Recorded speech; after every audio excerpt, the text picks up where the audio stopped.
بسم الله الرحمن الرحيم.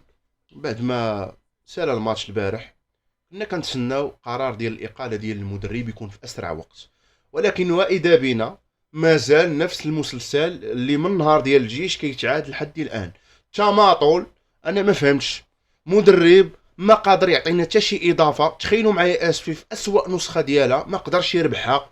أنا ما بعد هذا المدرب ما فهمتوش، وكاينين بزاف ديال الناس كيفاجئوني كيبقاو يجيو يدعموا المدرب. ما فهمتش انا واش بغيتو تيصوقنا عاد صافي نبداو نتنادموا؟ لا، راه الان خصو يتخاذ القرار، خص الرئيس يكون عنده جرأة.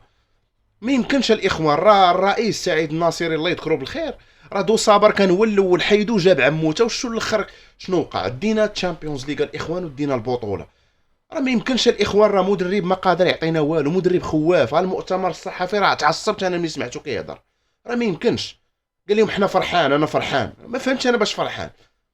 السي الرئيس انا ما فهمتك شنو كتسنى، والله ما فهمتكش واش معانا ولا ضدنا. انا والله ما بقيت فاهم شي حاجه. حنا راه ما عندنا حتى شي حاجه ضد بن هاشم ولا ضدك. حنا باغيين مصلحه الوداد، راه مصلحه الوداد فوق كل شيء. شوف هالجمهور مساكن البارح كي مشاو تعذبوا، كل شيء معذب. بقاو الناس الربعه وواحد الحقد عند ما فهمتش انا هاد الناس هادو، والله ما فهمت. والحجر والقراعي حشومه كاع، والله حتى حشومه بالله. راه ما يمكنش الاخوان، والله ما يمكن. هاد ما فهمتش انا اخو الرئيس وسي هشام ايتمن اش كتسنى؟